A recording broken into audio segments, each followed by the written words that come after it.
Hello.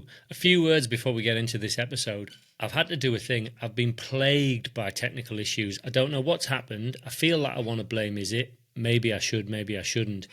But there's a couple of things that are a bit weird on this episode. One, there's a lag on the internet at Is It's end, and there's times when we're talking over the top of him.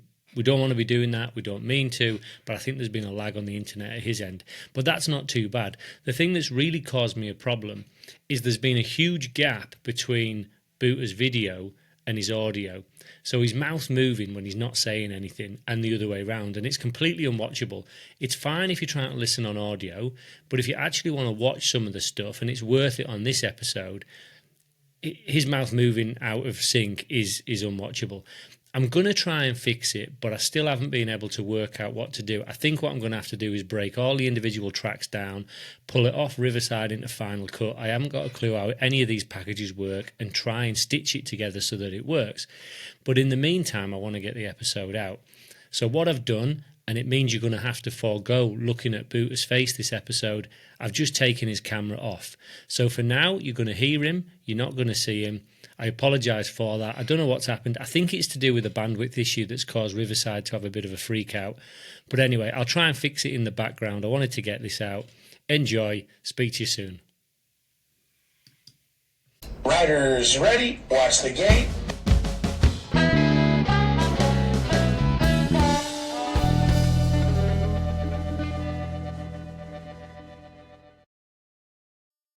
Welcome back, Late to the Gate podcast. Don't be late to the gate or you get lane 8. We did, we got cut off, we're back. Episode 3, who'd have thought we'd make it this far? It's still baffling me.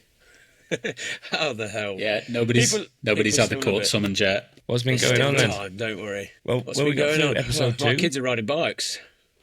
Whoa. And we can talk about that because I've seen presumably the biggest of the two in the Wolf Sport kit. Well, yeah, it's been dug out. It absolutely reeked as well, I'll tell you that. Unwashed, straight on it, straight into Nuneaton.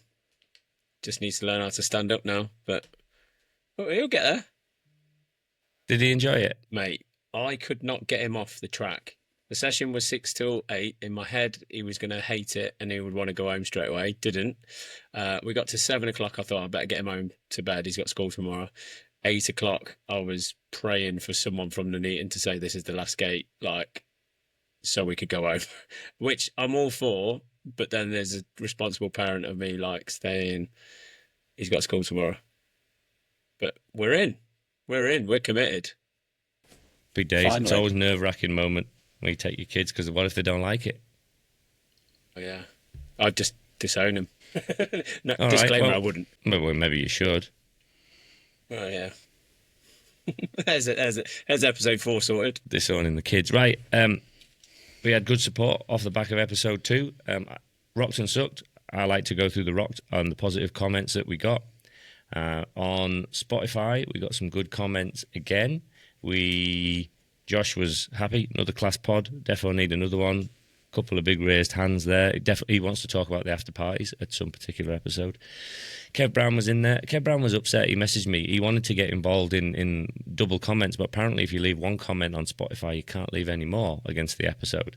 But he is on holiday, as we expected. I think we've all seen a picture of his feet in Spain. And Classic. I'm sure we'll come and see some more, because I think he might have purchased. Yeah, shout out to Kev.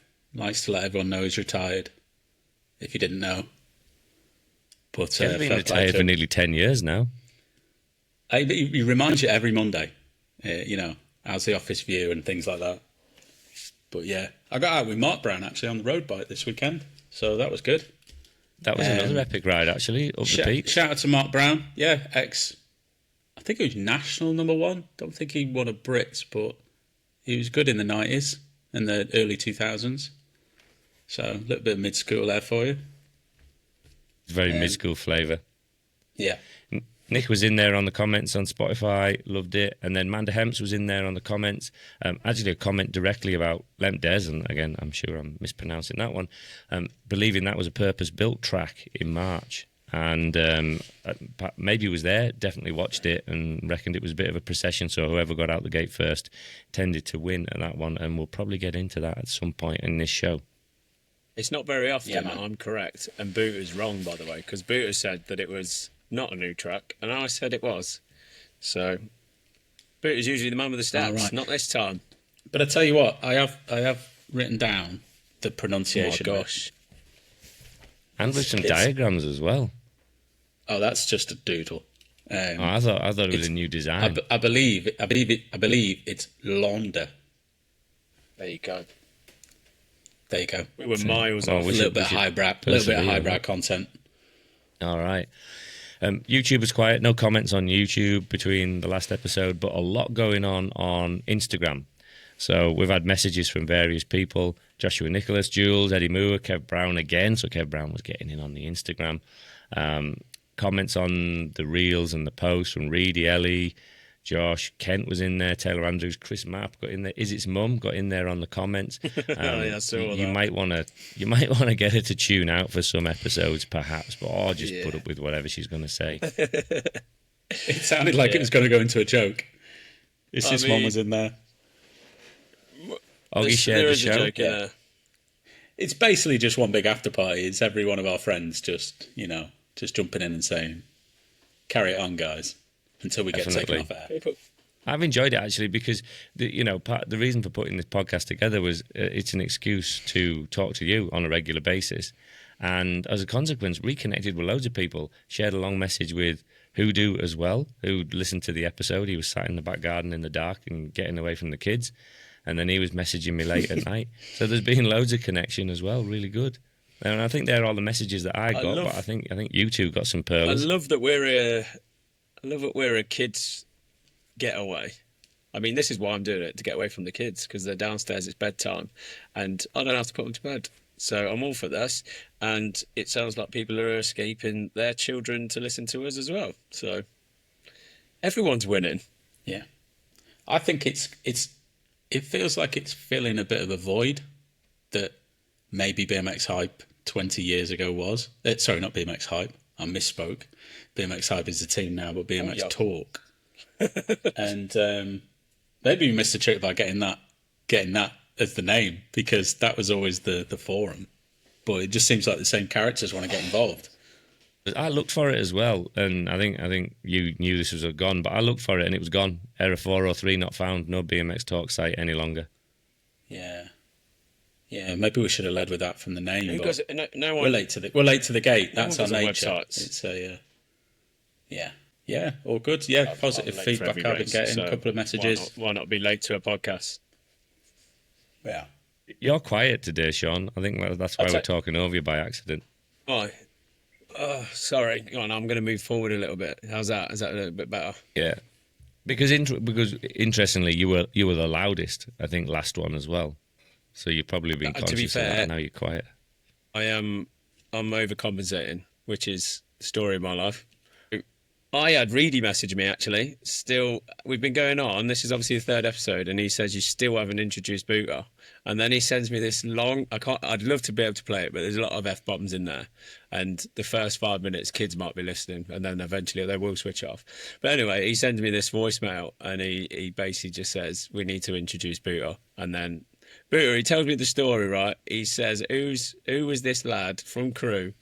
And the only reason he noticed you, because it was Cheddar, I think it was, or Burnham. No, Burnham, One he of the said. two. Who's Burnham. Burnham? And I he know said the that there story, was a yeah. guy As long as on this doesn't Cruiser get clipped. Who, go on. It will get clipped. Go on, Yeah. you tell the story. I How did people get to know Don't clip it. who you Don't were? clip it. Yeah, the note to the editor, don't clip it. No, Reedy was obviously out of the game for many, many years, and there was a massive 90s bro. And he said that his first sight of me was, I believe it must have been about 2005. It was a Burnham National, could have been Brits, probably wasn't Brits. Cheddar was probably the Brits at that time. And I was riding Cruiser, and I wasn't taking it seriously. I'd had a couple of years of just messing around, and it could have been '06 actually. And as I went down the last straight, my studded belt snapped and my jeans were falling down. And this was the time when everyone wore studded belts and baggy jeans, and that was the thing. So, but then obviously I got to know Reedy really well with him and Ivesy coming crew and the Euro trips and everything like that. So it turned into a funny story in the end. That picture of you going over those Singing doubles out at the lot. Burnham, was that? What was that? Was Is that that your what's hanging profile out the picture lot? on BMX Talk? Oh yeah. No, that wasn't. That was Cheddar. Was that Cheddar? Because your BMX Yeah. Talk Is this- picture before I met you was you fully tweaked going over some doubles on a cruiser. That was Cheddar.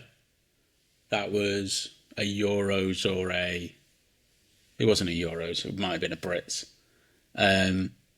And who took that was Steve Bodie. It was a bit of a mid-school name for you. Steve used to live on the South Coast, amazing photographer. The rest of the ride, like the rest of the straight, was absolutely awful, but he just seemed to catch me peach in the air. And I think it's Scott Beaumont's on the takeoff, and it's just great because the dust is it's like evening, the dust is out in the background, and it makes me look half decent rider, but it wasn't telling the full story. I got motoed. I think I come about last on that weekend. Hey, I'm not having this. Hang on a minute. Like, granted, you weren't the fastest, but you could ride a bike. You were sick on a bike. It was like he's doing himself a bit. I probably had a core 12 months. Like when I started racing when I was 10. A few years awful, and then maybe like 12 months where like I was competing at a national level, in a few Euro rounds and things like that, and then faded off into obscurity again, and then just basically did it for a laugh. And they were the days when, a single day national, you could go and then you could have the Saturday and just practice, and then have a laugh at the night and camp. Like they were core memories for me. But yeah, and then I just did it for a laugh, and then as it stands now, I'm just a massive fan. So I just enjoy going to the World Champs mainly. I don't think I've been to I haven't been to a UK race since Glasgow Worlds, but I do like the sort of elite level. A race day now is too long for me.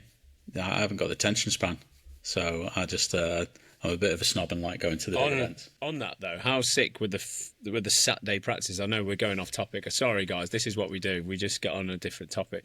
Like the Saturday practices at nationals were unreal. Sessions, they were quality. Like Peterborough, third straight is in my head. I think we look at them through rose-tinted glasses because at the time that was what we wanted.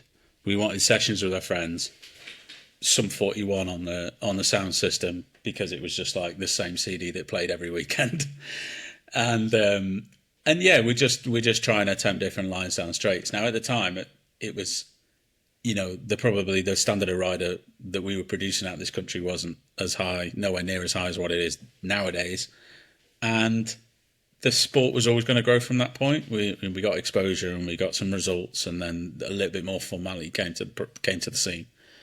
But for us at the time, that was all we wanted as teenagers, was a session on the track, chilled vibe, a couple of drinks on a Saturday night, then try to make a main on a Sunday, and then go to work on a Monday, and that would be it really, and then try it again 3 or 4 weeks later on. But it was always going to progress, and quite rightly. And those days, those nationals, I don't know, you're probably getting 500, 600 riders, and you're getting double that now, aren't you? So it was going to happen. So it was, yeah, like I said, we were looking at it through rose-tinted glasses to maybe it was never going to stay that way. No hanging about on the berms these days at nationals. Hey, so if we're getting into the origin story of Booter, I think we should get into the origin story of Sean and crew. So obviously, Booter and Sean, you've met each other over the years at the races. You knew each other before crew, really. But I think there's a good origin story as to why it's got such a link with crew. And I know what it is. I mean, obviously, I went to university there. Yeah, but what's the university story? Because you were going to university in Manchester. Oh, mate. Well, yeah, I went to Manchester Metropolitan, MMU, and I thought, okay, big city, I'm all for the bit of Manchester. Didn't realise that the campus for sport was in Alsager, which I think that's how you Northerners, I'd say Alsager, but you'd like call it Alsager. It's a bloody old people's village. So it couldn't have been any further from inner city Manchester partying. Luckily, the only good thing in fact, it wasn't even a good thing then because it was the old crew track that used to go down the big hill. So I thought, oh, at least crew BMX is close by, so we'll get some training in. But then we had the Horticon build that battered me. I mean, there's a story in itself, won't it, Booter? I suppose you could start with our crew. Oh, crews. Oh, your collarbone. My collarbone. Yeah. I completely KO'd myself. But there was a whole plethora of things that went wrong. Is to the point, but on that session, and I'm gonna tell it anyway. So I pull into this session on the Horticon build, in my Astra van, and I've parked up. Thought I was parked up normally. Done the session. We were doing a pump race. I tried to manual hop, flipped, landed in my face, completely out cold, broke my collarbone, got taken to hospital by Booter on high off my face because they put me on so much morphine. Out of it. You just kept asking where your van keys were, and they were around your neck. And then they asked me for my they asked me for my postcode, didn't remember the postcode. I've quoted the local strip club postcode. It was just a mess. And then eventually Booter goes and tries to move my van, and I've parked on a tree stump, and he couldn't even move the van off the tree stump. It was just a mess, start to finish. All of it was a nightmare. I guess all of it was a nightmare. It was typical Issa. You know, first of all, the van gets dumped, and you've wedged it, absolutely beached it. I left you. I left you at the hospital at the point that I thought you'd probably be okay. You were coming down off the morphine a little bit. You weren't so hysteric about the collarbone that was almost piercing through your skin, and I jogged back to your van, actually, about 1 a.m. and then couldn't get it moved off this log. And it's locked behind gates, and I was already having to lift a fence out to get your van out. I was having to rock the front of the car at 1 a.m., like just waiting for police to come around and pick me up. I think I drove it to mine in the end. I did get it out, and then I went and picked you up the next morning. You obviously couldn't drive, so it's just one of them origin stories that truth be told, Dex, Sean and I didn't really know each other before he came to crew, because you, Sean, you were always racing in the age above. You were far faster than me, so you'd appreciate it. So we weren't really mixing in the same groups until you came to crew, and then I hadn't known you that long, and then you bust that collarbone really badly, and that was the start of it, really, wasn't it? I guess. Heart of gold. And we should explain actually how Horticon and everything worked. Heart of gold. Yeah, Yeah, because I rode that track. I rode Horticon. When I first started getting back into BMX, I parked the car one day and rocked up and rolled round it when I didn't really know what I was doing. And it wasn't long after that it got completely remodeled. So I love that story. It was bad. It was dangerous. I think it was back before. Well, it was back when tendering for a BMX track renovation was a little bit. It was harder than what it would be today. Obviously, I've never been a part of one, but the getting a track builder prior to the days of Dirtworks and Clark and Kent and the Fortes was difficult, and a road firm called Horticon had quoted for the build, and they got taken on, and they're very good at building roads and building embankments and motorway junctions and things like that. So they knew about soil and compaction, but transitions and lips weren't their thing, and they had a few iterations of the track design. Let's put it that way. I won't go into every single detail, but it didn't get passed as a BC track. Whatever the accreditation for that was. Am I right in remembering this? That Kev Blackman cut out some wooden shapes that he was putting next to the track for them to try and copy. Yeah, that's just madness in it. So. That was probably one of the. There was several stages. So there was one stage where they went at it alone, effectively, and drew it off a plan, and then I think there was a point where Kev was appointed, and to get them to understand that the shape of a BMX track, a BMX jump can't just be a wedge on a skate park, was to try to tell them where a transition would be and where a lip should be on a jump. But of course, that's not an exact science, and you really need guys that know how to drive a machine that'll sculpt it in the right way. And then there was a point when Kev and I actually had, I think there was a week with them, so it didn't get passed, and they or the council. I'm bad at this story because I wasn't really involved. They basically said, "Come join us for a week," and we tested certain jumps, and we mainly took away masses of material because it was a huge track. It was so tall, and there was so much material everywhere. Horrible, I think mainly we just scooped out jumps to try and just take away dirt. But ultimately, it was doomed from the start, if I'm honest, because the BMX track itself it can be 99% there, but that 1%, which is all the lips and all the transitions and just the little finite details where an entrance and an exit of a berm should be, it should be that exact angle, and those type of points were never really going to become. They were never going to be right under that builder, if I'm honest. And then obviously that bore the desire and the sort of how we got Clark and Kent in. And how long did it take between the end of Horticon and Clark and Kent? I'm bad at this. I should have prepared and asked some people. Oh, we sprung it on you. Are we talking I don't like think a it's year? that long because in my 3 years at uni, I've gone from the old. I think it's less than that because the Horticon build didn't last long. And was this the birth of Clark and Kent? Is this their first track they did? I think so, because were they working for that guy called Jason? And I'm going to mess up names prior to that. Yeah. Jason Carpenter was track building. I'm not sure if they worked for him. Manon Carpenter's dad, wasn't it? Don't know that. They were more again, into we're pretty good at just guessing, aren't we? We are just guessing. Yeah, they were builders. Yeah, they were builders, and I think they'd done a couple of pump tracks, but I'm not 100%. But I knew that Crew was their first big job, and I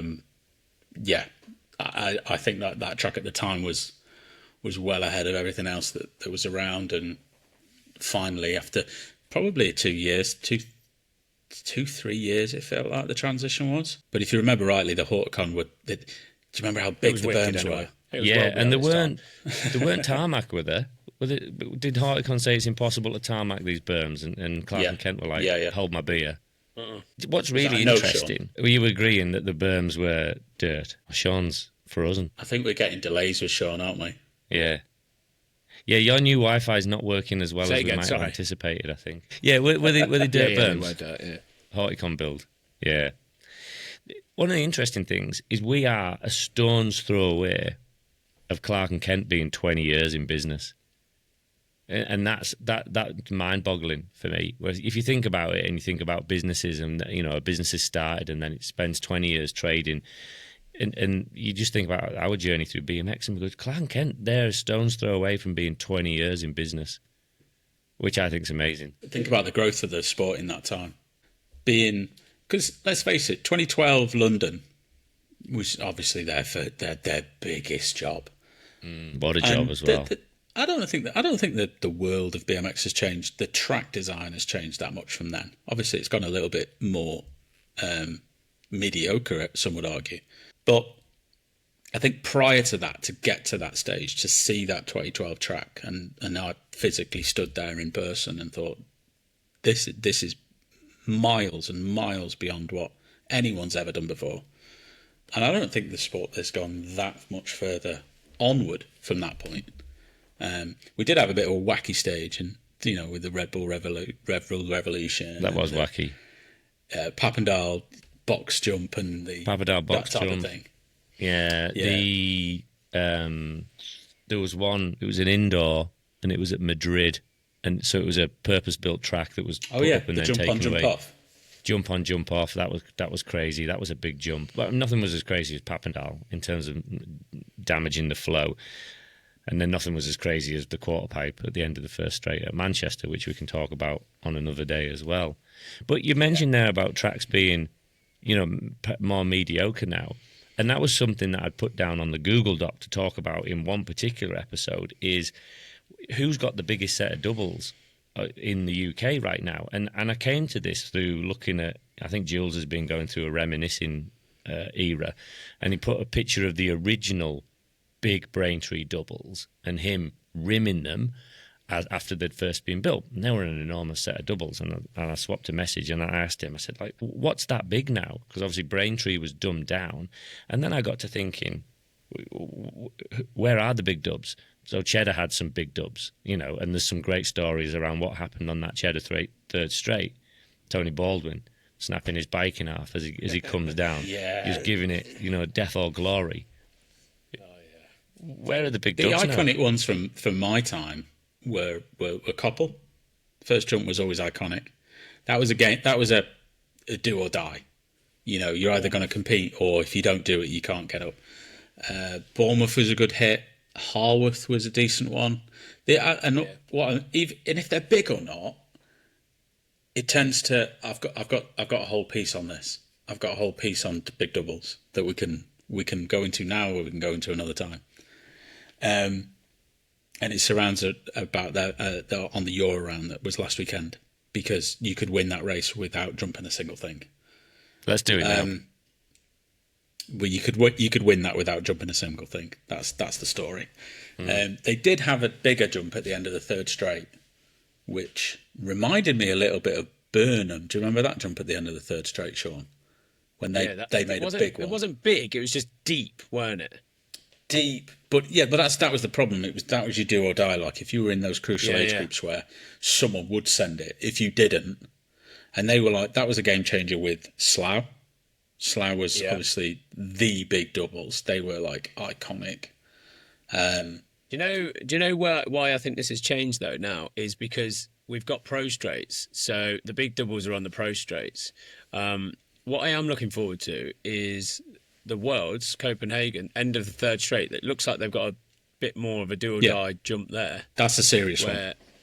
That's going to be quality, because there's going to be a kid in fourth place who's just going to send it to the moon and win a world champs. Yeah, love things 100%. like that. That's that Slough double differential. If you don't do it, you're out of it. If you do it, you're in the mix still. And I like that from Copenhagen. That doesn't seem to happen an awful lot. But it was, I think it was like the 16s. There's a Belgian kid called, I think I'm going to butcher his last name. It's like Helleburger, Elias Helleburger, and he's rapid. Yeah, it's a great name. It's a great name. He's rapid, and he'll be a junior men kid coming up in the future, definitely. But he didn't need to jump anything. Yeah, that's probably not where you want to be. Because I remember, because I was never a very good jumper, towing up at tracks and being scared and going, well, that's my weekend done. You know, and that was my problem to solve. But I think you should have tracks like that. You should have tracks where you go, I need to be able to do this, otherwise my weekend's done.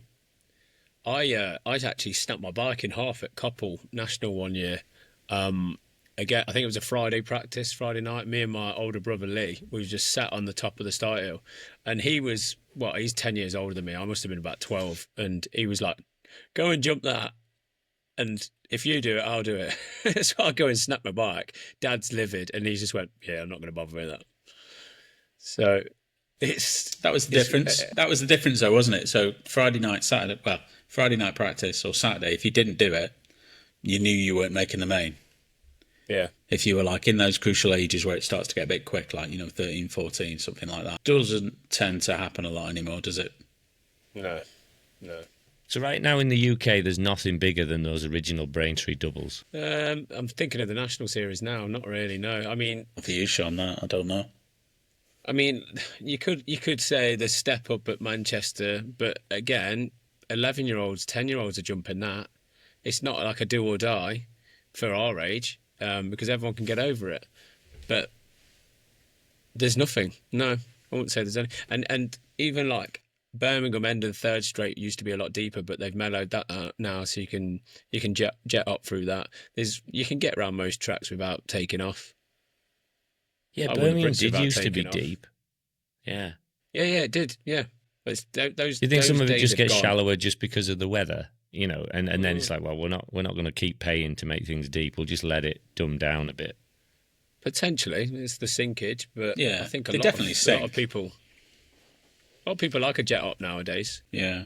I can say this because I don't ride anymore, but bring back like a Harksbergen, an absolute death jump that's, just going to take people's frames and forks. mate. Like, I love that kind of thing. But That jump it rewards scared me. skill. Yeah. Yeah. What jump was the I think- Haxbergen one then? Because I can't remember that one. I went to the Euros there. Watch my Euro final on the cruiser and you can hear it, mate. I slam it so hard. I rimmed that hell out of that. I think I got 6th or 7th. But What was it? First, second, third straight? first straight, end of the first straight, you are macking up to it. And it's one of them, like, you're macking up to it and you just pull and hope. Or your race is done if you're not sending that to the moon. Because it was massive. It's like 2 mountains with nothing in between. You've got to go. But like, again, I was thinking when you was talking about big jumps that were deep, all the Holland tracks had that. All the Dutch tracks had that kind of thing. I miss them days. I do. I know we keep remassing, but I do miss a deep jump that you just have to commit to. And It's all in the name of progress, though, isn't it? So, like, if I was building a track now and I wanted to have a bunch of kids come through that were going to be quick, and I was starting to build it from the ground up, I would probably try and have 3 or 4 jumps on the first straight rather than a speed bump and a monster double, because I know that my kids are going to get faster through trying and training on the different terrain. So it's I get it from both sides. We look at it health and 'cause we're safety. old. Yeah, That's the main thing, health and safety. Because did you know? I don't know if you know this actually. I don't know how you pronounce it again, but I'm going to go with the old way. Lempdes last week, they cancelled the racing because the hospital was full. right. And I needed to speak about this. Right. So I think it's Londa first of all. There we go. But did that mean that it was the track, like medic, that couldn't handle anymore, or was it the local hospital? The local hospital could not handle any more BMX races, so that's why. Because I thought because What it is hammered that it about? down, I thought they cancelled the event stopped the event because of that. But no, they kept crashing. And I don't know where they kept crashing because I didn't really watch the live feed. I'll be honest. But they were washing the corners. Yeah, you just Discuss reminded me that. of this. Like loads and loads of men on brushes with a hose pipe. Yeah. Is that because it was loose? Don't know. I need answers, people. I feel like better podcasts than us would have that information. Yeah, going they'd into have done this the episode. research and gone, is it a new track? Was it the surface? Had the sealing agent never been washed off? Who even knows? Yeah. Leave that in the comments, people, because I want answers. Yeah, I actually think 2 in 1 out and Stiff and Scared are giving better information about race day disasters than we possibly could. Because they did. There was a meme about, sorry sir, no more racing, hospital full. Yeah, I thought it was a piss take. I didn't get it. I thought this can't be real. I've never heard that. I've heard of the fact that obviously the racing has to pause while like an ambulance has to get back on site. I thought that's what it was.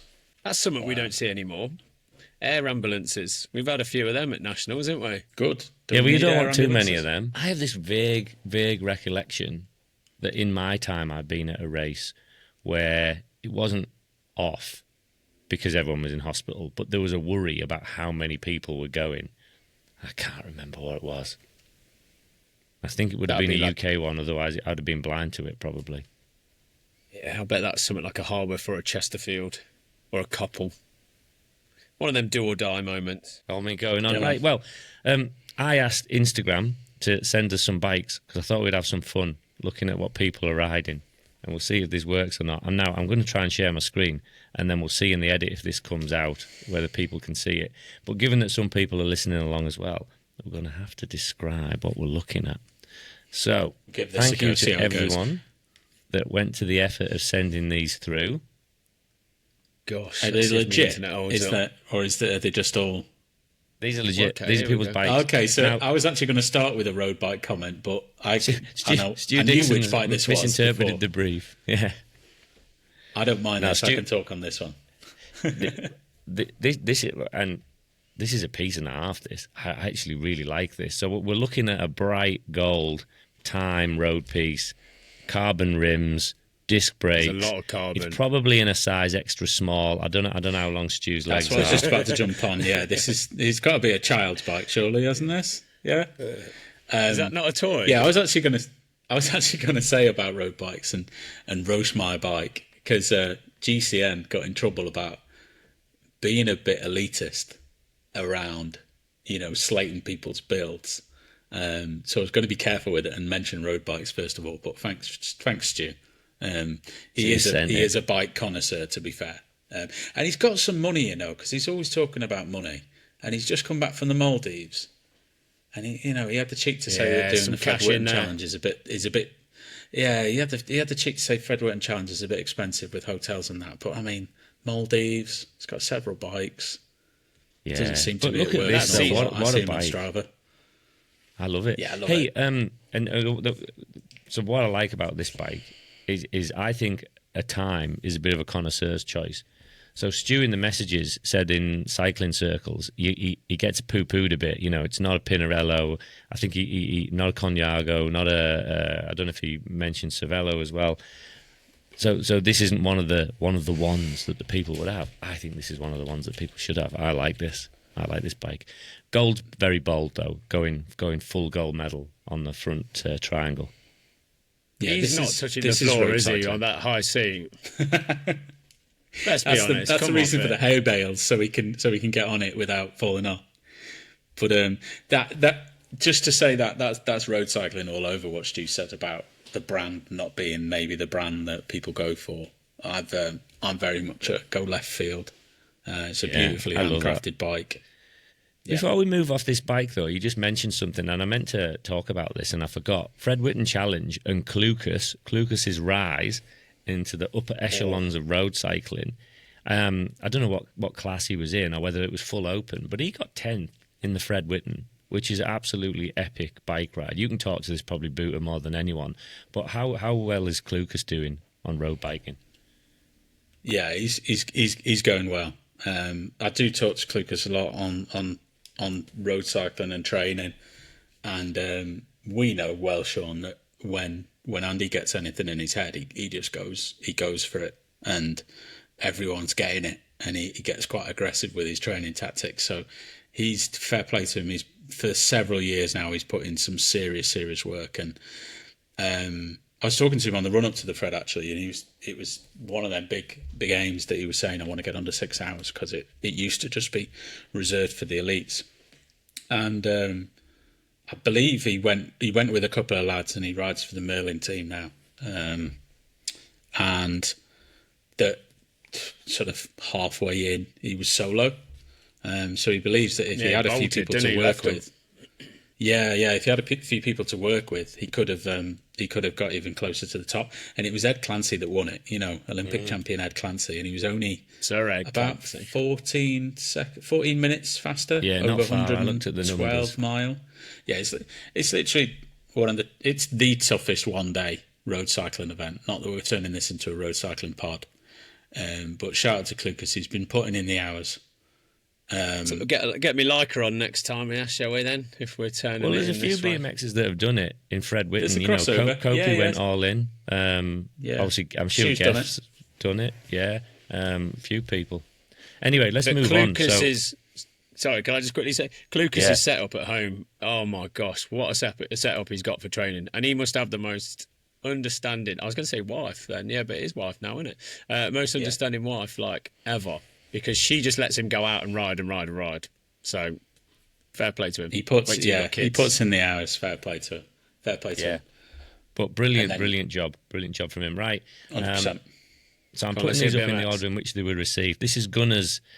I'm going to say this is Gunnar's trail piece. I don't know that it's his racing bike, but it looks like a Stay Strong Speed and Style chromoly frame. It hasn't got his trademark Art Attack on the front. Oh, that's what I was trying to figure out. I think this is his first one. Did he say it was his first one without the paint splatter? Right. Well, that makes sense. I'm sure he put an Insta post up of all the frames, and he has them hanging. But I'm well into this. I'm into the fact that it harks back a little bit. Chrome rims. That seat angle is definitely mid 2000s. It's a very high seat angle. That. It's wicked, isn't it? I like it. I like it. I could do with probably a little bit more seat post showing for me if it was like steel frame. If you were like, bringing it back to that era. But yeah, profile elites, cranks, hubs. It's dialed for me. I like it. And I love that profile spline drive, 4-bolt spider. That's really nice. Like that. Yeah, I'm a fan of Yeah. that. It's a proper bike. Yeah, I'm sure we'll be sent some like carbon guitar shaped bike in a minute. So that's a proper bike. There definitely is a carbon one coming. When I saw this, and I was looking for the Art Attack splatter, and it wasn't there, and then I just went off sort of on a mad tangent about how good BMX is as a sport to be involved in terms of the fact that you will meet and associate yourselves with people, all different interests, all different walks of life, all different skills, and you could imagine yourself as a kid in, for the sake of argument, the Stay Strong tent, and who you're exposed to weekend in, weekend out.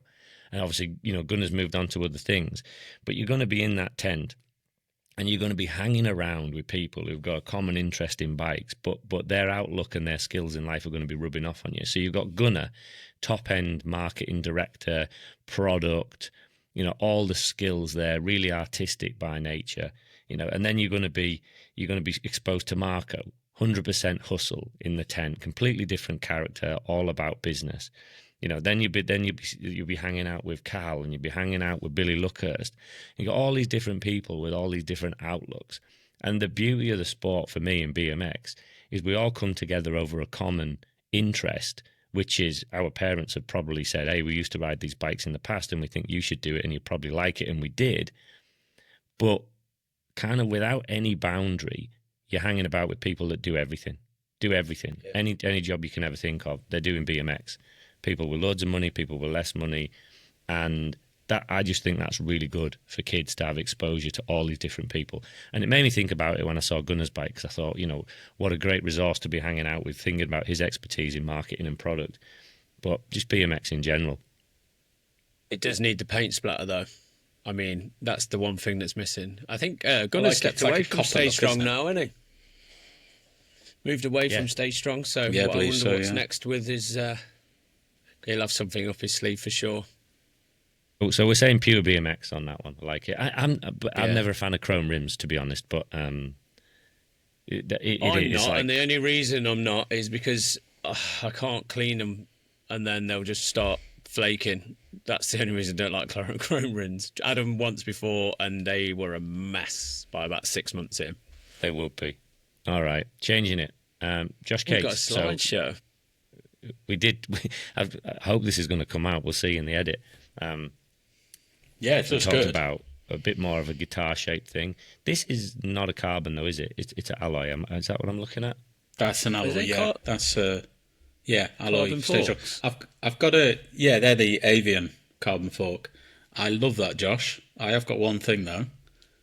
Photos You're of gonna bikes say it. should always be drive side out. They should. Oh, yeah, drive The side bike out. is facing the wrong way.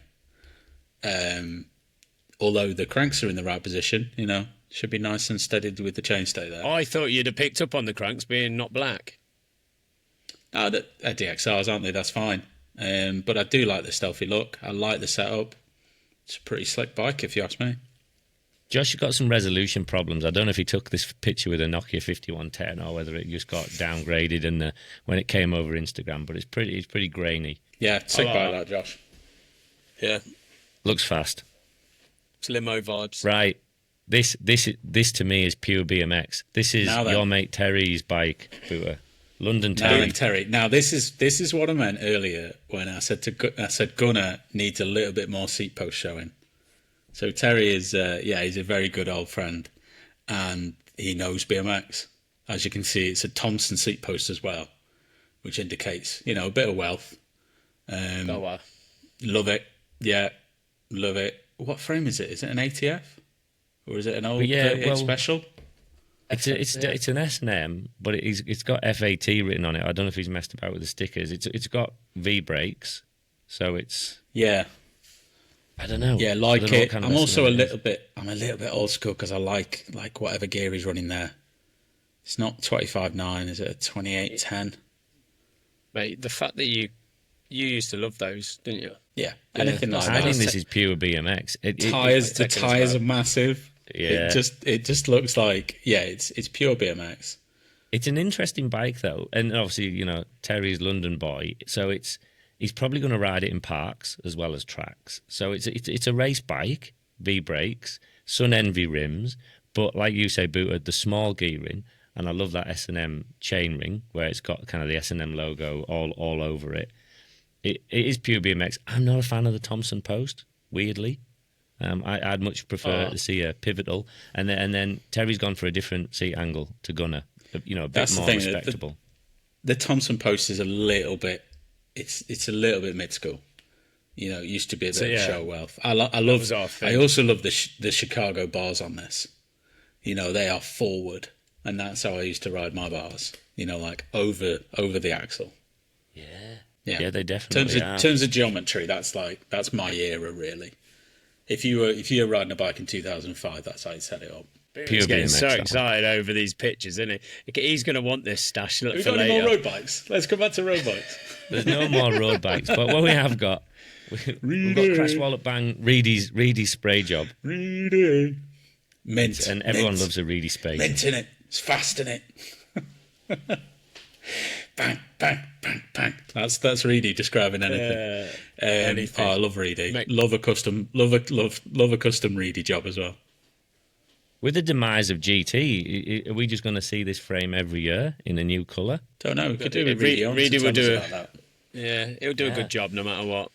I love a Reedy paint job. It made me think, if you live in Reedy's house and birthdays and Christmases are coming around, does anybody ever get anything new?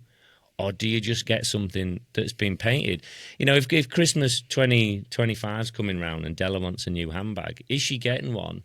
Or is he going to, find a Michael Kors in the bottom of the wardrobe, spray it gloss black, and do the buckles gold? 2 months out from Christmas, things start going missing in the Reedy household because he's respraying it. He does a good job, doesn't he? I remember one of his old SEs, PK Ripper. He'd custom done an internal routing through it. I think he shaved the lugs off and he'd custom done like an internal route. I think he took like a cable and ran it into the frame and out at a custom point. And it's just class. I love how he takes little details and puts a little flair on things and the little helmet jobs he does. There's a lot of seat seat post on that one as well. Yeah, well, he's of the age, isn't he? He's not put a fender on it yet, but... He hasn't. Are they carbon forks on it? I can't tell. Yeah, the box. Yeah. Are they that Box, yeah. X4? Yeah, Reedy's still going well. He's incredible. He's Isn't it fast. amazing what you can achieve after 50 now? Reedy must be over 50, is he now? Yeah. Yeah. Right. Shit, that looks Cool. quick. Full We're carbon. getting some stars send these photos in, aren't we? We're not. I'm so appreciative of everyone that went to the effort. And Eddie, I don't know Eddie, but he sent me a few voice notes as well on Instagram. Seems like such a nice person, and had some opinions on carbon as well. And I think he thought he was a better rider on alloy. I think Eddie's view imagine is carbon's the amount not of quite power. the thing. That guy is a machine. I don't know if you've ever seen a picture of him. He must weigh about 200 kilograms. The guy's a machine. And what I actually do want to see him is back on a BMX because he was on the GB program. Then he came off it. No one really knows why. Some people do. But I want him back on. I want him back on a bike because he was quick. Well, So Eddie, if you stop want to back listening to the channel any podcast, messages, get in touch. stop listening and get riding. What a bike. In fact, no, keep listening. I enjoyed watching Eddie ride. I don't know him as a person. This sound. makes me feel really old that I remember him being known as the smallest kid in BMX. It was Scott Dick that used to call him that because I remember him in six and unders when he was this big. And I've enjoyed watching his rise and enjoyed watching him. And he got third at the Euros in Elite, didn't he, a few years ago at Dessau? Yeah. And that was wicked. I'd be interested to know his thoughts on alloy versus carbon because he'd be pretty well qualified to comment on that. And the on forces the going messages through he the sent me, jobs. yeah, and hopefully I'm not divulging anything I shouldn't. And if he's been off the bike for a while, I'm sure I'm not. But he thought he was a better rider on alloy. He thought carbon was inhibiting his riding, whether it was the fact that there was no flex, whether it didn't work with his style of riding. I don't know, but he thought he was better on alloy. He thought carbon took something away from him. I wonder why he went on it then. I wonder if that was a sponsorship deal or whether he just thought he'd keep up with the times. Well, I think it may well have been a deal, and I'm half making this up. But quite often, if you're going to do a deal with someone, you say, you know, like you're a racing car driver, and you go, oh, I'm racing for Porsche next year, and you're clapping your hands, and it looks good, and the salary's good, and you're going to be in a car. But then you get in it and go, oh God, it's not quite as nice as my Ferrari used to be. You don't know what you're getting until you get it. So maybe he wasn't even on carbon before he went to Speedco. Interesting one. Great bike though. Looks actually really and I must remember for those listening, not watching, we've not been describing it. That is a full carbon Speedco. Looks really fast. Fat tubing. Nice black and blue colour. Monster cog on it. Yeah. Because Eddie's an absolute gorilla, and I mean that in a very positive way. How many teeth are on that? Yeah, he's a beast. 49, 16. knowing him. It's a big one. He's a big dog. What a bike. Right. Last one. Oh my God. B73, Okay, everyone's friend in the stands, supplier of all the best BMX gear. I'm not going to say a bad word about this, and the reason I'm not going to say a bad word about this bike, and what we're looking at here, is a Rally Tough burner, circa 1980s something, blue with the yellow tufts. This was my first BMX. This was my first, and I think Beard's fully restored this one because he's well into them. I think I'm too young to appreciate the rallies, I'll be honest. But I know why the old school lot go mad for it. But this was a bit before my time. They're a bit of an awful bike if you look at the geometry, but if they're the bike that got you on a journey that put you into BMX, then you're always going to have a soft spot for them. And I enjoyed mine, and I had exactly that bike. Chain looks loose. Yeah, it does look loose. It's probably a show build. The geometry looks every single loose. nut's probably loose on it. Imagine sending a big do or die jump on that thing. That head tube's coming straight off. I tell you what, I can't say anything bad about them because I look at other bikes and become nostalgic. So that's just I miss the pads. Bring back pads. I think pads are pretty cool. I mean, if you think about it, everyone's desire to sell product these days. It's another product line, isn't it? Let's be honest. If you're smashing your knee on your stem, that's doing nothing, is it? That's hurting no matter what. I cannot stand pads. I cannot You stand don't like pads. them? Next thing you'll say you like side plates. No, I'm not asked about side. I don't wear side plates. I just stick the letters on. I stick the numbers onto the frame. I don't know if I'm allowed to do that. Maybe I've just let that one up. You got a transponder, haven't you? That's what I mean. Like, yeah. I like it. I'm glad when they got rid of pads. We're in talks with B7 3Ts anyway. Didn't we? Yeah. Shout out to them. And does everyone know he's a mad burner fan? So he's probably got countless burners that he's restored. Oh, wow. Yeah. I rate it. Keep them in the system. All right. Well, thank you to everyone that sent them. We weren't overly mean about them, and we wouldn't be. But it's nice to see them, and it's nice to talk about them. I'll be honest. I was a bit lost at that point. When you start talking about geometries and what the makes of things are, I'm out of my depth. That's where you know what you like. Alive. Actually, so if you're out of those bikes that we just showed, if you had to choose one and you're going to ride it for the rest of your days, so you got Stu's time road bike, you got Gunner's speed and style trails pump track piece, you got Josh's Stay Strong full race, you got Terry's pure BMX S&M, Reedy's GT Cruiser, Eddie's Speedco, or B73's burner. What are you going to take? And that's it. You're stuck with it forever. I'm having the Stay Strong racer because I don't ride street, I don't ride park, I don't do any trails. Probably should. I'm not ready for being a cruiser dad. The rally, I can appreciate it, but I'd rather soil myself than ride a road bike. I'll be honest. I just haven't got the patience. So is it clear on what he's having? What's Booter having? It might not surprise you that I'll have the road bike, Stu's bike, just in a proper size. I was going to say, you ain't having that size. If I was to have one BMX to ride, it would probably be the S&M. But I didn't get on with steel. I thought steel was way too flexy. I had a standard 125R. Well, I've had a S&M 38 Special. I've had a few steel bikes. Yeah. But I really didn't think that they don't gate well enough. If I was going to race, yes, I'd have the Speedco.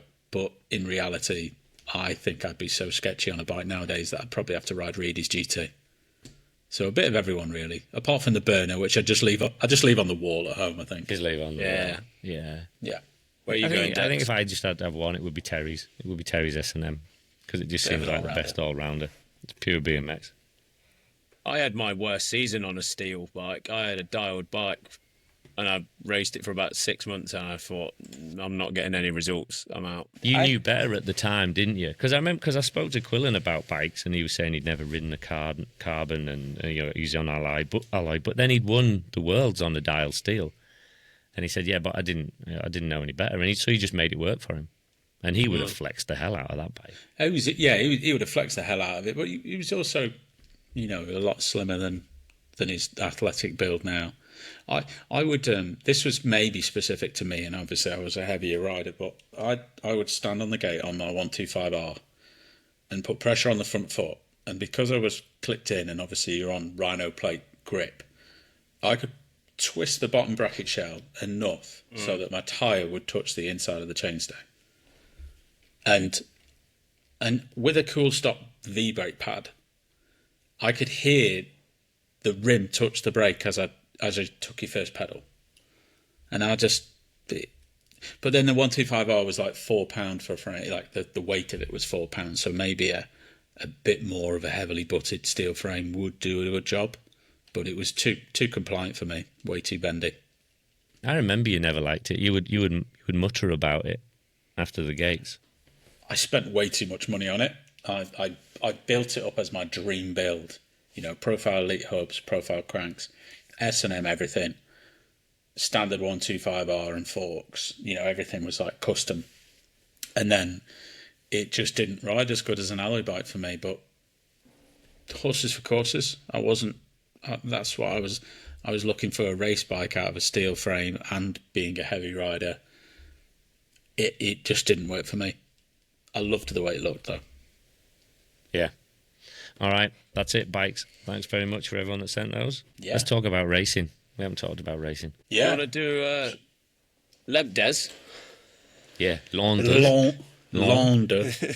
Yeah, I think I enjoyed the racing. I think the track, or at least our riders, seem to love the track. I watched Beth Shriver's vlog and she said that she really loved the track, and I think there's quite a lot of positive reviews coming out on socials about it. She was flying. It's good to see Beth flying. Yeah, she doubled, which was amazing to see. Was there some names there? Yeah. Sort of like Axel Etienne was pushing her, the Smulders were pushing her. I think it was a track that was suiting her, 5 metre hill. Got the cadence going a little bit and was just firing, and the skill that she has meant that she could pull away. So yeah, Beth was flying. I think it was really good to see the junior girls, U23 girls. Sienna Harvey won her first Euro round as far as I'm aware in U23, and she had an amazing first straight on her. So shout out to her, and Betsy Bax, she was making the main as well. This is me being away from the racing a little bit. There's a girl in 15-16's Emmy Seaward. She's a stay strong rider. She rides really aggressively. Yeah, she rides really aggressively. I really like the way she rides. She seems to be like one of them that you could see that could go into junior women and still mix it. If she was going onto an 8 metre hill, and I'm sure she rides one now. That was great. Disappointing weekend for Ross, that has to be said. Couple of semis. It's a weird one because like the semi day one, and again this isn't his thing because he's going to focus on World Cups. But semi day one potentially could have gone underneath, got fourth, and then day two got caught on the other side in that fourth place and got done what probably should have happened the day before. But But yeah, I mean, GB, the girls, they were smashing it. Emily Hutt made Those the final turns were as well. tight though. Yeah. Yeah, Emily was good. Yeah, those turns were tight. So in Ross's defence, you know, he got caught out and he just had nowhere to go. And I think we touched on it earlier a little bit about a procession style racing. I think that maybe that track's a little bit falls foul to that. You say that, but remember the video you sent us, the under-23s or the junior race that was like swapping and changing? I want to say it was a semi-final. That was the last term. Yeah, to be honest, yeah, I did say that, and I could have prepared for it, couldn't I? If we were a higher quality podcast, I probably could have shown a video clip at this point. But there was moves to be made, and one statement that I would make is that France have a scary amount of amazing riders, and I wrote this in down. every single class is insane. The French dominance, I wrote. French dominance. Championship final. Well, this was 7, I think. French. Yeah. This is a point actually I was going to make about Jimmy Criddle and Ben Cornish making mains and junior men in France on a very French track. I think can't be really understated. I think that's an incredible, that is an achievement to be doing. I think, yeah, Criddle and Cornish went 3 and 4. Jimmy Criddle got 5th, didn't he, day 2, I think. Yeah. He got 5th on one of them. But I think getting in those mains at that level, at a French track that was in the middle of the country, well attended, I think that's a real sign of quality. Because as we know, they're well attended, and the tracks there are just, you know, the riders are so deep. Tell you what I do want to do is at some point in the near future, we need to go to a French national, because I just want to go to a French national. I know I'm not going to stand a word that anyone says. I just want to go and sit there and watch a couple of siders and just watch the talent. Yeah, that would be good. Like, do you ever go to Cannes? I think, I went once. I used to go to Rennes and Tours. They were mine. Because I would always make the Cannes trip, which is different to a national, but it was a great trip. Good bakery over the road. French have got depth. There's every place in France has got a good bakery. Yeah. Well, I was thinking about the French riders that aren't even riding anymore, because in putting the Instagram together for this podcast, and I'm like following people that I haven't followed for years and going, oh, BMX. And you just come across accounts and then it just triggers a memory. And I came across like Amadou. And I'm like, oh, Amadou, like, what's he doing now? And, you know, and his profile's ex-BMX racer. And it's like, he was amazing, but he's now not doing it. You know, it's so deep in France. There's amazing riders just not riding anymore. I mean, Amadou, I went to South Africa with him because he jumped on the Zeltors. And like, he's got a crazy background story in Qatar. It's like, I think he was adopted by a French family, became this super athlete at the age of like 14, 15, 16, doing loads of things. But then obviously he got banned, didn't he? I think. Did he get banned? I don't know. You're going to tell me something. Did he miss some I don't tests? know. Missed some tests, got banned, came back, but didn't really come back as much. I say as much, but he came back making finals, but then he kind of just tailed off. He was funny as well. He was 100% ADHD, nuts. He's like I was going to say a bouncing frog, but that's probably the wrong analogy to use. In many ways, he was. Yeah. Yeah. As 2013 Amadou was peak. You know, he was making World Cup mains, and I think he podiumed a couple of times. But there's definitely more that have gone than you actually end up remembering. Yeah, that's how deep it is. Deep. Did you see the clip of Allier gating recently? Charlie Looker sent it to me on Instagram. Yeah. He's still gating well. No helmet or anything. I was like, no, yeah, but there's another clip of him with a helmet on as well, and he's fully committing 100% to it. He's probably listened to the podcast and he was remembering Disrespectful You, and he's like, I'm going to smash this gate out. Yeah. I've not seen this, but I could already tell you that his form is absolutely on point, isn't it? I'll send it on to you after this. And yeah, it's a I can see it in my mind's eye that his wrists are rolled. And his 1, 2, 3 is still absolutely on point, because, for textbook, Allier was always incredible to watch. hits the crest perfectly. One last point on Launder I want to make is Matty Gilston in the elite final, day 2. He looked like he belonged there. He was making moves. His track speed was insane. Just got caught out a little bit on the outside, but making a main with the big names. So yeah, shout out to Matty. Yeah, I've got another one from that. I've just written Swiss on the move. How can a little tiny country like that produce as much as what they've got in there? Because they were Like your Steiners and your Booty. The Swiss wagon, as Coffee Chat I like to call it, it's flying, and it's being led by Graf now. Yeah. They've got good facilities, and I believe some of them base themselves in Frankfurt, the Clark and Kent track. Right, yeah. So that I think they just get these generational dips and troughs always happen, don't they? Where someone's got sort of dips and peaks where there's a few talented riders that come through in this at the same stage. I'd argue that the Dutch are going through a bit of a transition at the moment, which is quite similar. I remember a few years ago, they would have had 4 guys in every elite main, and then there was a dip, and now it's coming back up with Brink and Bosch and Peepers. But I think that the Swiss are enjoying it, and because they've got some serious riders right now. I guess success breeds success as well. So when the locals see it, then it attracts funding, attracts publicity, and then somebody picks up a bike and goes to the local track. And who knows how many local tracks there are in Switzerland? Probably not that many compared to the UK. I think I don't know if they do, but it seems like they all just ride together, and that's something GB don't really do.